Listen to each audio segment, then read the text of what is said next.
Amazing. Hi, everyone. So I can go ahead and jump in and introduce us. Thank you all so much for being here. And for those of you who are returning participants to this kind of FGLI series, thanks for being here. We're going to be talking about 50 plus resources for FGLI students and their counselors.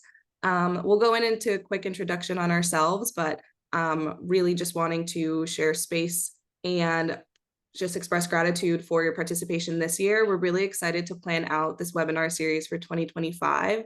And so we're excited to hear a little bit more about you. I believe that Rebecca is going to send a form in the chat that you all are encouraged to fill out. It just helps us get to know you as a participant and also what your needs are for both you and the students in your caseload moving forward. So encourage you all to fill that out before the end of the session. Ethan, anything else on this first slide? That's it. Oh, we did a version of like a page of resources. If you look at the top, collegeessayguy.com/NCAN, that was for the National College Attainment Network. There are more resources on there if you want to check them out. That's it. Yeah, emphasis on the plus in 50 plus. Yeah. Amazing. So you have all seen me at the very beginning of these sessions for this FGLI series, and I'm so excited to be kind of taking a more front seat role for this series tonight. And so I'm excited to share a little bit about myself and how I come to this work. My name is Diana Alvarado. I use she, her pronouns. I graduated from Dartmouth College with a cognitive science and Italian studies double major. I was the first in my immediate family to go to college. I now serve as the inaugural program manager at a Boston-based college and career success nonprofit called the Upward Project.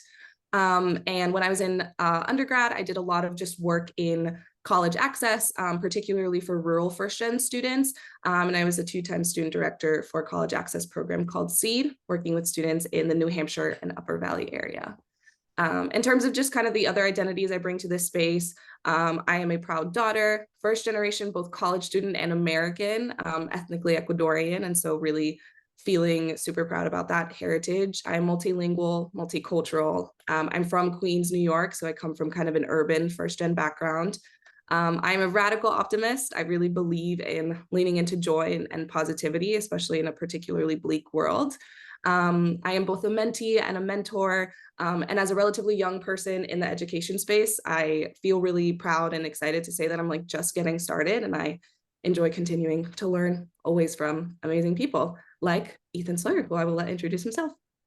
Thanks. Y'all can read my stuff there. One thing you may not know about me is that I was a low-income student. And when I was applying to college, yeah, I was an EFC 0 kid, which meant that I would need full scholarships. And so I'm very familiar with the sort of two acceptances you get. You get like the initial acceptance, and then you find out about financial aid. Now, sometimes those come together, but oftentimes those are separate. So I'm familiar with that. And that is an identity that I bring to this work and part of what inspires all the work that I do at College Essay Guy. Amazing. Wonderful. And one of the pieces of the work at College Essay Guy is really this arm that's looking to support students who identify as first gen and low income. One of the ways that we do that is through the Matchleiter Scholars Program. So I'm excited to give a little bit of an overview for any of the folks who are attending that might not know what Matchleiters is. So it was founded in 2015, and it provides one-on-one college essay and application support to qualifying low-income students. At this current moment in time, we're working with domestic students that go to U.S. high schools and live in the U.S. We served around 700 students in 2024, and we're constantly looking for volunteer advisors that have experience guiding students through the college applications so that we're able to serve even more students. So there's a CBO profile that you could take a look at that's linked in the slide deck, and you'll also get, as always, a follow-up email with all the resources linked. And so please reach out if you are interested in being an advisor and share this programming with your students in subsequent years as we keep trudging along. So that is also kind of the piece of this work that has inspired the FGLI webinar series. And so I work specifically with the Matchleiters team, and I'm really, really grateful to be doing that work. So Matchleiters is a great program, and hopefully it's something that can serve your students in the future. Amazing. So we're going to share a bunch of different resources today. A lot of them are like links to different hubs and things that have resources within them. And again, you will get all of that in a follow-up email, everything linked and everything accessible. We'll be touching on all of these topics, some more in depth than others. I will go ahead and start off with my key resources that I've used both with my scholars, personally and that I know are just really great resources for counselors and people who serve low-income students. And if you want more resources and more slides, like Ethan had said, you can check out the link to NCAN resources, and you'll get even more resources that can help you out as you continue in this school year and go into subsequent school years as well. Amazing. So I'm going to start off with a few of my favorite resources kind of chunked into different topics. And so one of the biggest things is really working with students and on the college access side. CEG has an awesome blog and resource that's developing a college list on a budget. So covering a lot of questions related to affordability. Are there colleges that are free? What does meeting 100% need mean? How do these kind of like numbers inform the schools that students should be applying to and the schools that you should be supporting your kids in applying to? How do you avoid taking on too much debt? Things like this. This is a really good starting point to just kind of start the conversation of college affordability. And so that resource is linked there. And it has some awesome tips and just like reflection questions that you should be considering when supporting students on the college affordability side of the conversation. Relatedly, it is a list building guide that's for low-income students. And it also includes a piece called Auxilia, and it's a guide for international full needs students. I know that I've seen a couple of form responses that are asking for more resources for international students that are looking to go to school in the US. And so this is one piece to really start that conversation on affordability for international students who might be looking for opportunities to study in the US. And it explains things like the kind of full sticker price of a college or university, but what that actually breaks down into, right? So like the gap, loans, grants and scholarship, what are the different things mean? What do you have to pay back? What do you not? And what is that gap and need at the end of the analysis, and how does that kind of measure up against what a student and their family can potentially afford? So a really awesome resource when it comes to college affordability that we're excited to share with you today. Continuing the conversation on paying for college, we are going into another year of the new FAFSA that originally was supposed to launch this month, but is since been moved to December. We're hoping for less kinks in that process compared to last year, but we are expecting and preparing for that to still be the case. We have some awesome resources related to that. Amanda Miller, who has done some work with College Essay Guide before, created a really awesome 2024-2025 FAFSA reference guide. And it really helps kind of understand and boil down the major changes, what students are affected, what does it look like for a student whose family owns a business, whose family has multiple kids in college, how does those changes affect them? And how should they approach the FAFSA conversation? So there are some highlights that you can see on this slide coming out of that resource guide. But it's, opening still in December, January, we'll see. Again, the sibling discount is eliminated. And so, EFC is not divided up between the number of students that are in college. It is just the same for each student. Divorced parents, now there is a FAFSA parents who is the person that provided the most financial support. Different changes like that, so really understanding the key nuances is super important for just kind of approaching the FAFSA season with your students. And so a really good guide to take a look at before you start having those conversations with kids in December. And again, a really awesome piece of the FAFSA reference guide is really understanding whether or not you're going to get a Pell Grant. Again, we've moved away from EFC to now SAI, and that number is different, and understanding how FAFSA computes that number is a little bit different. But you can kind of understand, excuse me, if you come from a single parent or a non-single parent household, what is the kind of threshold for both maximum and the minimum Pell Grant? And so it's a really good cheat sheet to figure out where your students lie on that spectrum and what they can expect when it comes to FAFSA and the federal Pell Grant amount that they might be receiving in any given year. So for a family of 4 from a non-single parent household, again, the maximum Pell Grant of an adjusted gross income is going to be $52,000, and the minimum Pell Grant would be around $82,000. So those are the kind of numbers to be looking at when it comes to your students' gross income and how to expect this upcoming FAFSA season to go.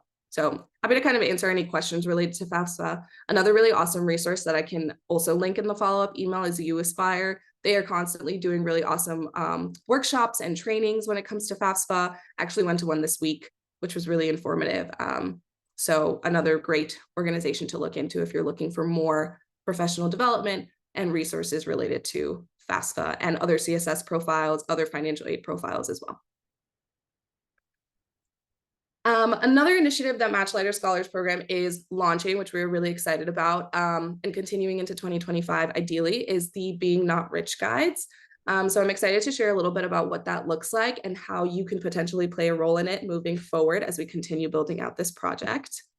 So the context behind Being Not Rich Guides is that Ethan worked with a student called Lauren, who attended the University of Michigan. She kind of on her own accord created what she named a Being Not Rich Guide for students from middle and low income households on U Michigan's campus. So everything talking about like, what are the best jobs to get on campus if you are a low income student?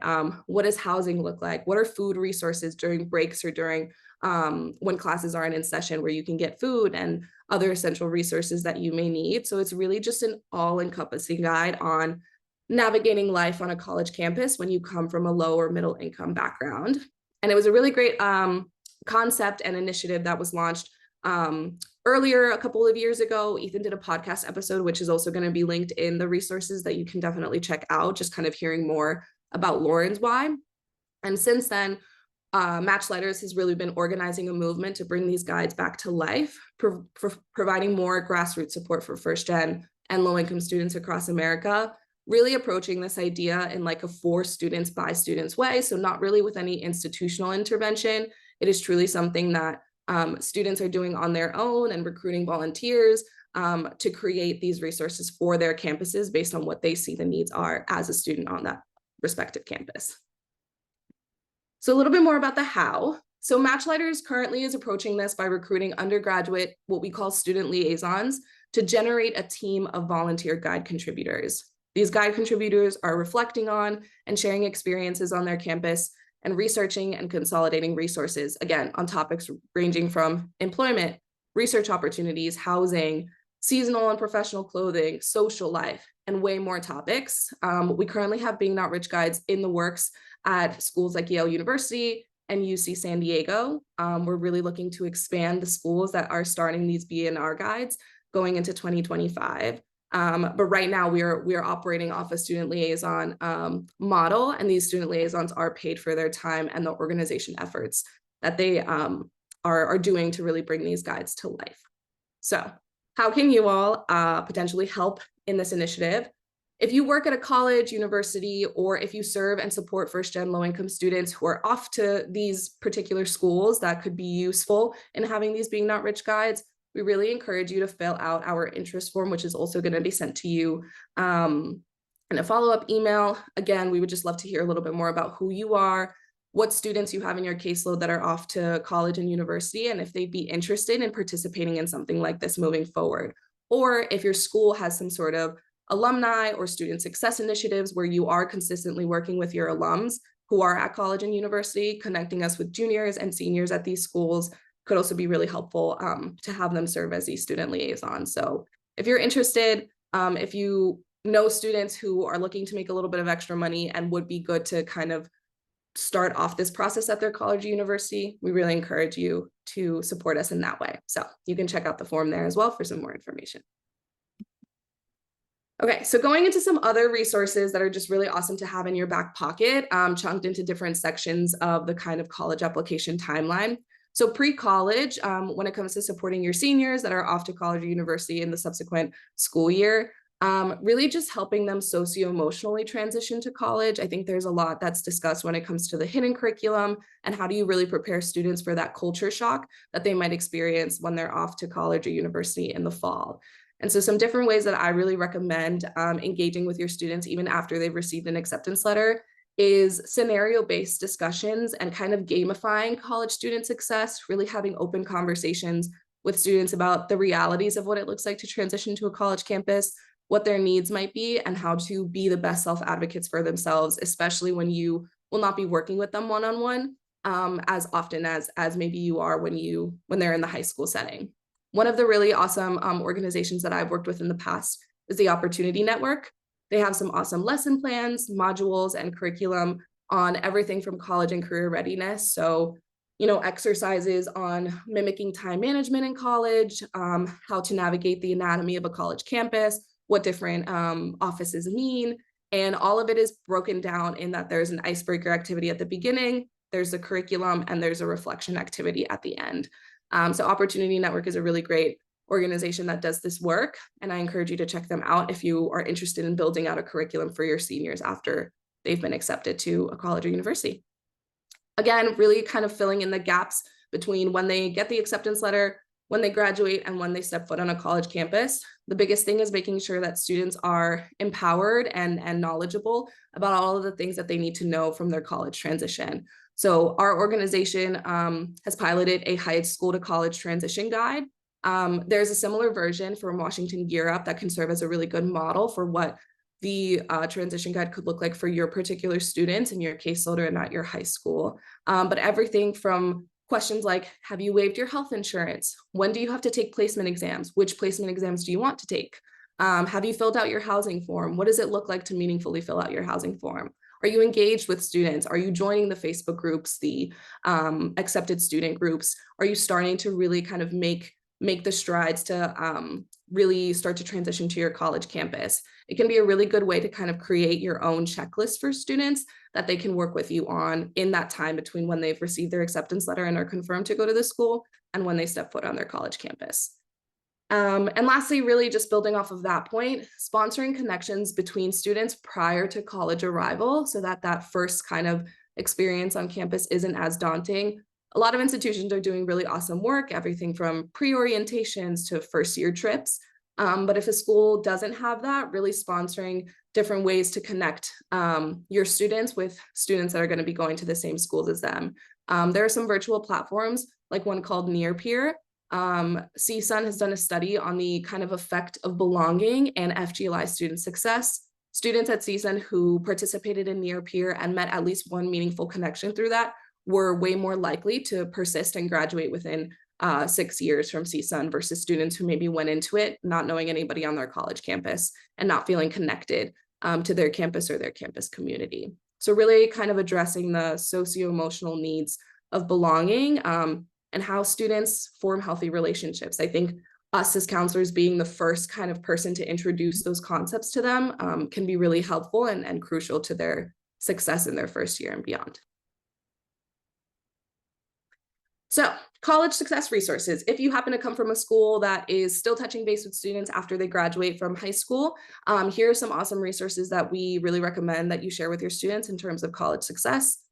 Socio-emotionally, again, I serve a population of students that come from different ethnic backgrounds, linguistic backgrounds, and so Set to Go from the JED Foundation has some awesome resources for both students and families when it comes to navigating conversations about changes and shifts when a student goes off to college or university. Oftentimes, first-gen low-income students are the anchors in their family unit in more ways than one, whether that be they were the person who was translating or they were the password child or all of these other really crucial roles that then students won't have as often is, a stark transition to navigate. And so these conversations that Set to Go really lays out, I think is a great way for students to start thinking about what kind of boundaries might they need to set with their family units? How are they going to process the kind of emotions of leaving their home if they're going out of state, and conversations related to that. Again, similarly, that piece of relatability is also really important for students going into college or university, especially if they're the only one from their high school going to a particular school or the only one that's going out of state. So online blogs and podcasts that really showcase what success could look like for a first-gen low-income student can be really important in that kind of mindset shift as they're getting ready to attend their college or university. The I'm First network is really seeing a resurgence of these blog posts and different messaging boards where students can just kind of share their stories alongside social media. I think more controlled platforms like I'm First are really great to introduce students to just kind of get the breadth and depth of the first-gen student experience. And oftentimes when students are struggling when it comes to their college experience, they think they're the only ones. And so having a platform that shows that they're not can be really helpful. And lastly, when it comes to college success, really addressing the piece that is oftentimes hitting our students, which is the financial gap. So whether that's the FAFSA changes or something with CSS profiles that have made it so that tuition is not 100% covered, that gap can still be really significant and be a significant barrier to college persistence. And so these are some awesome scholarship resources. The Stephen Phillips Memorial Scholarship is specifically made to mitigate tuition gaps for high achieving first gen low income students. So that's a really awesome scholarship to check out. UNCF right now has a couple of different scholarship options for students who identify as Black or African American and are off to college and have tuition gaps as well. And the scholarship system as kind of the overall hub on ways to pay for college and alternative routes. CEG also has awesome, recommendations on paying for college, whether that's local scholarships, national scholarships, and everything in between. So really starting to think about what the needs of your students will be, especially if they have a financial gap that maybe is not an issue year one, but could be an issue years 2 through 4. So that is also a resource for college success. And lastly, I will wrap with just kind of talking about what happens after your students, finish up their time in college or university. What does career readiness for first-gen low-income students look like? Because that is another kind of first for them, really navigating the workforce and navigating career development for the first time. Dear Future Colleague is a national online networking platform for underrepresented students that are interested in pursuing grad school. It's powered by Leadership Brainery, which is currently a Boston-based nonprofit that we always say is like the Upward Project, but for grad school. And so Dear Future Colleague is a really great space where students can create a profile similar to LinkedIn. They can network with each other as students. They can also network with different recruiters, representatives from grad school, and really just kind of get a baseline understanding of what grad school can look like if that's something that's in their purview. The conversations about affording grad school are also something that are started way earlier on Dear Future Colleague, respective to kind of the general grad school landscape. So it's a really good way for students who might be interested in grad school but have no clue where to start. It's a great starting point for your students. So it's a good resource to share, again, with your students who might be in their 3rd or 4th year and are interested in pursuing master's or doctoral degrees. Career Spring is also an online platform, and it's a job placement platform that helps FGLI students find high quality employment. They have videos on everything, every single career field. What does it mean to be in this career field? What are certain jobs and job titles in this career field? How to prepare for an interview, particularly in this career field. So really helping understand what the career milestones are for your students' specific major or career pathway that they might be interested in. So again, a really awesome resource for your students if they are interested in starting to make strides in their career field but don't know where to start. It's good foundational knowledge because as much as we want to get our students across the finish line and start college and university, it's also important that we see them all the way through and provide them with the resources to enter the workforce and careers if that's their path as well. So those are just a few of my favorite resources. I'm excited to pass it over to Ethan, who I think will screen share and share his resources and resource centers at CEG. And I think you are muted, my friend. Yes, thank you. Thanks, Anna. I appreciate you. Lovely. So one of my favorite places, there was a time when I was in conversation with Kristen Harris, who sort of runs the New York City Department of Education and helps a lot of counselors across New York. I said, what are some of the things you need? And she gave me a list of some things that counselors need. And I was like, we need to start a hub.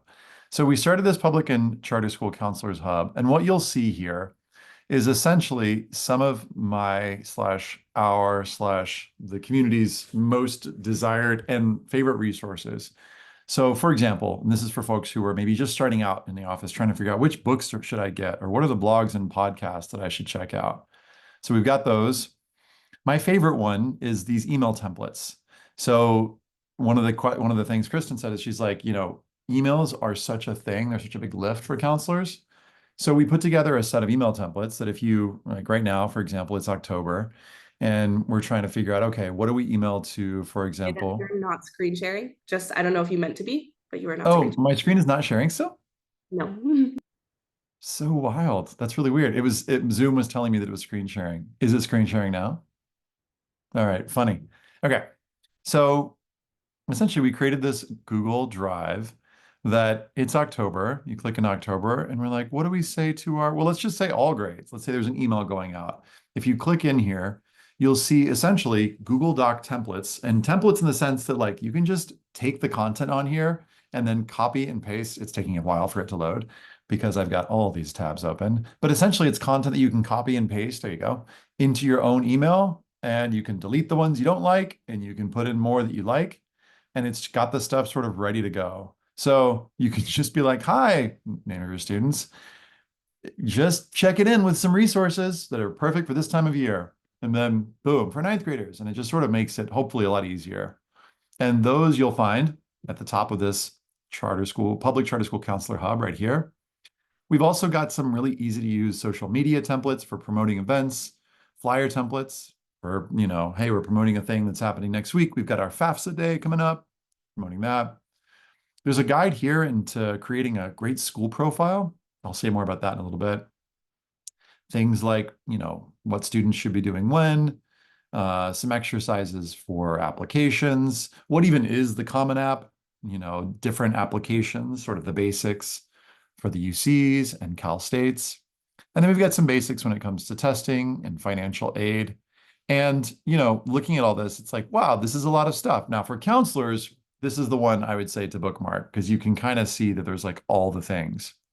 But for students, this could obviously be overwhelming. So what we did is we created our First Gen and Low Income Resource Center. And this is sort of like, hey, if you're only going to look at 3 resources, check these out. Here's how to develop your college list on a budget, how to write your personal statement, and how to create your activities list. So it's 3 simple ones that they can just go to. And then we're like, hopefully, once they get into those, maybe they're curious and we go, okay, if you're going to look at 5, you might check out these on the additional info section and letters of rec. And then, okay, if you're going to check out 7, more on your supplemental essays and how to pay for college. But we tried to structure these in a simple way so that it would just basically be like, okay, well, I can check this out, so that it would be totally overwhelmed by all the things when it comes to the resources. We also have a set of resources for counselors and students who have questions about the impacts of the post-Supreme Court decision to ban race-conscious admission. So this is a page that we put together that's got things like, for example, students might be wondering, is it okay to write about race in your college application? And the short answer is yes, it is okay. You just want to make sure that you're connecting any mention of race or cultural background to specific skills, qualities, values, interests that you'll bring to a college campus. And in this piece, actually, let me just bring this up real quick. One of the things I did is I recorded a YouTube video, but I basically walked through a PDF version.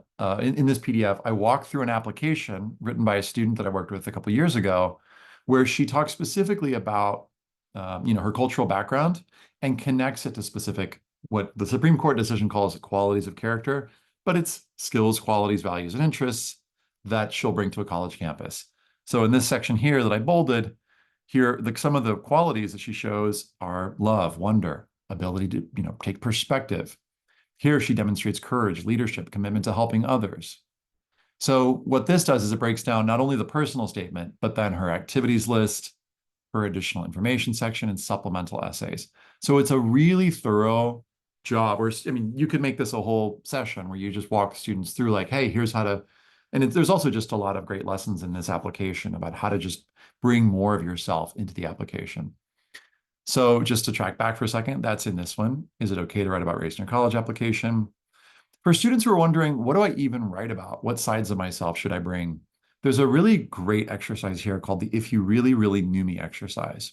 And it'll prompt you to make a copy. So you just click Make a Copy. And essentially what this is a really thorough brag sheet.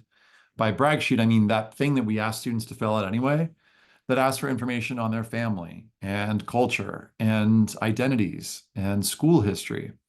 And what students are asked to do here is to go in and, for example, let's go with culture. What they do is they answer a prompt. If you really, really knew me and my culture, you would know. And they enter the thing that's sort of like, maybe on the surface. I come from a military family. Or my connection to culture is complicated because I wasn't born in this country, neither were my parents. And then it asks, okay, so what? Why is that important to you? Then it starts to take them one level deeper. And then how might this be useful on a college campus? And what this does is it basically sets them up for those essays when colleges, in many cases, are asking, hey, how will your background help to inspire, bring, awesome qualities to our campus? And so it kind of gets them to start thinking through that. And that's, again, linked on this one. There's another separate exercise on identities. This is one of my favorites. And again, it'll prompt you to make a copy. And when you do, you'll see this different, it's called the roles and identities exercise, where students can think about, for example, their role in the family. Let's say they come from a large family. Okay, well, as a member, like let's say you're the oldest sibling in a large family, who are you in the family? Are you for example, the cheerleader, the one who's like always supporting your siblings? Are you the architect? Are you the one who's planning things for your family, creating systems in your household? Are you the one who's, I don't know, the idealist who, when things get down, you're the one in the family to be like, come on, guys, we can do this. And of course, this applies beyond family, but just getting students to think about who they are in their, whatever it is, fill in the blank. So it's a great way to get students to think expansively about their roles, their identities, and in some cases, cultural background. There's a complete guide for answering what we call broadly it's speaking, the diversity prompt, which is many different prompts, but thinking about how students' backgrounds are going to inform who they are as college students. That's linked there. And then you'll find some different podcasts on, for example, what were the impacts of the SCOTUS decision? Which schools changed their prompts? What are some of the things in particular that Latinx families need to know? And this is particularly for parents. I recorded this one in Spanish and English with Lorenzo from Santa Clara. Why students don't have to talk about trauma in their college essay to stand out, and specific things they can do instead. And then this is a big one. Up-leveling the school profile is, I think, a really important thing for counselors to consider because, students have been, I'm going to stop sharing my screen for just a second. After the Supreme Court decision, a lot of burden was being placed and has been placed on students to like self-identify and to be like, well, here's the context of my community, and here's my, the community that I come from, and here's my school, and this is my neighborhood. If counselors can do an awesome job of sharing that context inside their school profile, which if this is a new thing for you, this is basically a resource that's anywhere from 1 to 4 pages long that goes along with the application, that shares demographic information. It shares information about the school community.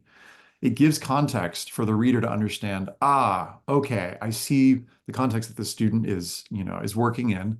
And then counselors are sort of sharing the burden of that information, as it were, of sharing that information with colleges, so students don't feel like they have to explain everything, for example, in their additional information section. So anyway, that's some of the stuff that's on this page. I talked about that one. I talked about this one. Then I think it is useful for students to consider using that additional information section for sharing context. For example, if there are certain opportunities that weren't available to them. Let's say, for example, the student had to commute long ways back and forth to school. And maybe when they come home from school at night, it's not safe to be in their neighborhood, as a student that I worked with a few years ago had. That's interesting, I think, and useful context for the college admission reader to have, and they probably wouldn't have it elsewhere, otherwise. So what this does is it helps guide students through considerations, and it just gives a bunch of particular things. For example, there's health considerations. If someone's family member has gone through significant health challenges, and that's impacted the student's ability to really thrive academically, maybe they've taken on more responsibilities, it kind of lets them know, hey, it's okay to talk about these things. So that's what's in this guide. You may be familiar with these, but in case you aren't, we spend a lot of time, let me shut some of these tabs. We spend a lot of time each year updating our supplemental essay guides. So when you've got a student applying to, I don't know, let's say, let's pick one of these, University of Chicago. That's a tough application. How do students write the U Chicago application essays? We put the prompts here. We give all the different options, and then we basically break them down. There's a YS essay. We give a specific, guide on how to do that, and specific sample essays so that students can see exactly how these are written or how other students tackled these. And we've done this for 70 of the most common schools that students will Google. These are not like the most highly ranked schools. We're not going by ranking. We're going, or US News and World Report, we're going based on what students are looking for. So those are some of our most popular guides. And then what else? What else? What else? Oh, I wrote a really comprehensive guide to writing a scholarship essay. So I looked at the top 10 most common scholarship prompts and wrote it's a long guide, but for students who are, once they've submitted their applications and they're shifting their attention to working on scholarship essays, looking at how they can basically reuse their essays again and again and again for these different scholarships and how they can sort of organize them on a scholarship essay tracker. And there's a free one that they can download, can be really helpful and save them a lot of time and help them feel like, okay, this is doable. And the old thing that you probably say to students is like, hey, this might be the most money that you'll make, by just applying, by submitting to some of these scholarships, especially if there are some of these smaller scholarships where few students apply, which is sometimes surprising to students. Okay. These are just like, we'll share the slides as a follow-up. These are just different links if you want to check out some of the handouts that we mentioned, but they're all linked inside the slides. And that's it.